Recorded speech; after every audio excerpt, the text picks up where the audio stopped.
Hey campers, we are back for another choice board video. This time we're going to be talking about Google Keep.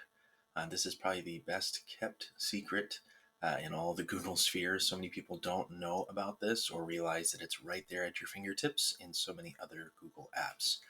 But in this short video, hopefully, I won't keep you long.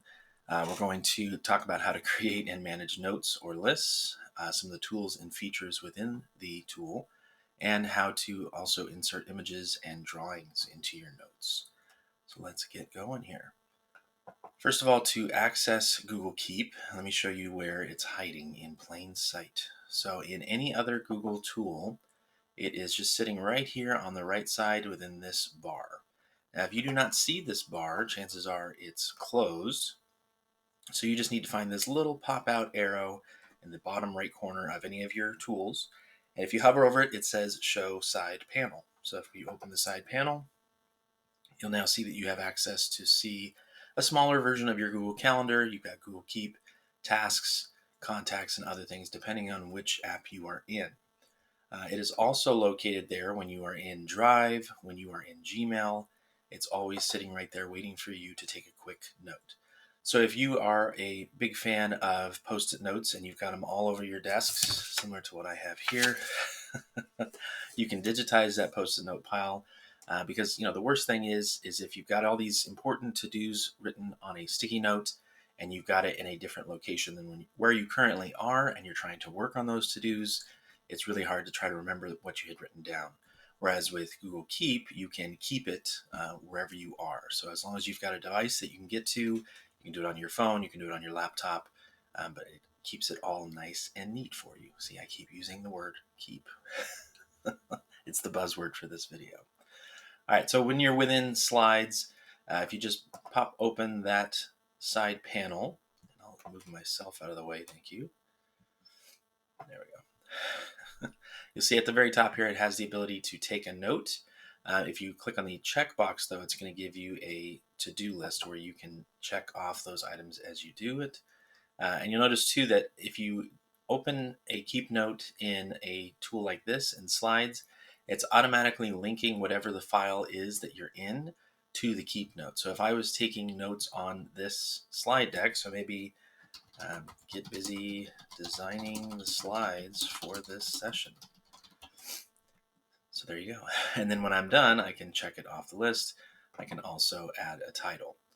All right, so this is for the quick, and let me just get some stuff down, type notes. But if I wanted to view this note in Keep itself, because it does have its own web-based platform for this, I can do the Open in New Tab option here, or I like to have it bookmarked, but it's keep.google.com. So if you open this up and save it as a bookmark, you've got it all the time. There we go. I keep getting my shirts backwards, a little OCD anyway. But yeah, same thing here at the top. You can click here to start taking a note.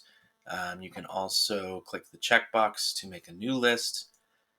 And then you can also open up a little whiteboard tool if you want here. So if you go New Note with Drawing, now you have a whiteboard with some limited options here. You have an eraser, some different pen, marker, highlighter tools, and you have some limited backgrounds that you can switch between.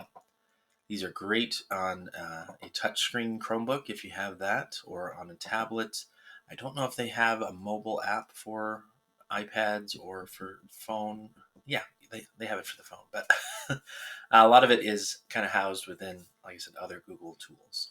But I can make a quick drawing here, and then when I go back out, it's attaching that drawing to my note, and then I can title it and add other notes to it.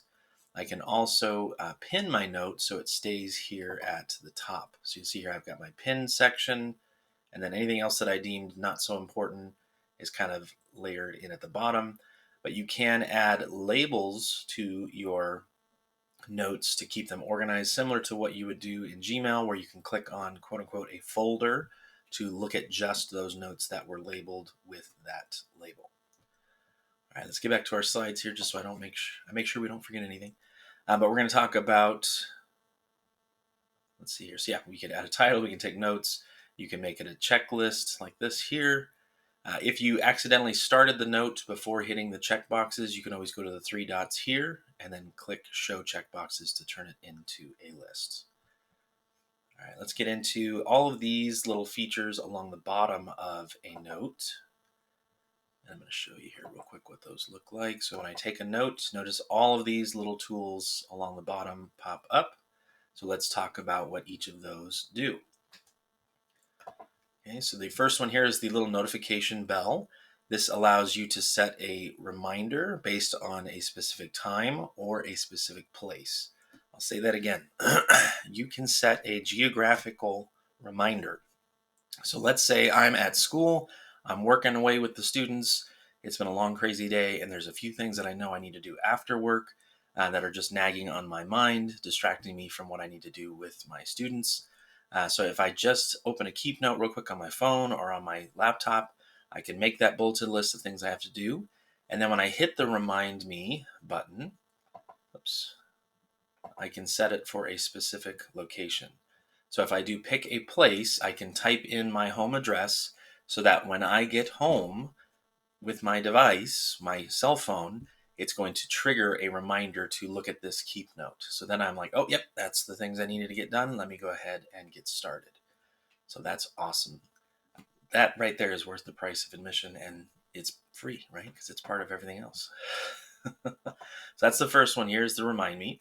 You can also add a collaborator. So let's say you have a combined or shared to-do list with someone else at work or with your spouse at home. You can share this with them, and then you can tag team it and check those items off your list. Next one here is you can change the color of it. So if you don't want them all to be this stark white here, you can change the color of them here by just clicking on the little paint palette. And then notice you also have some backgrounds too that you can select so that it has a nice, fun background, especially for summer here.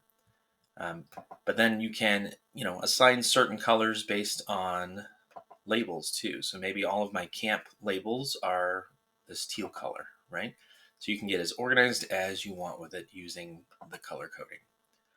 After that, again, you can add an image, whether it's drawn or something else that you want to bring in.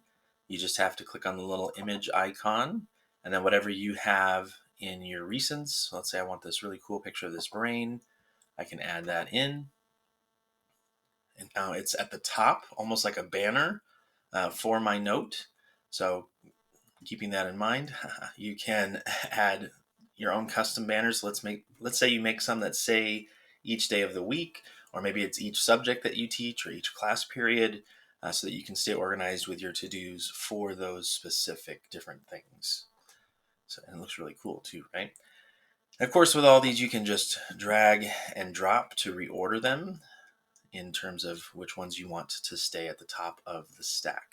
Keep that important ones up there. All right, and then if you're thinking, all right, I don't want to get rid of this note, but I do want to just kind of get it off the main pile, you can archive it, and then those archived ones are in Archive. All right, I like to try to clean it out at least once a semester, if not once a quarter.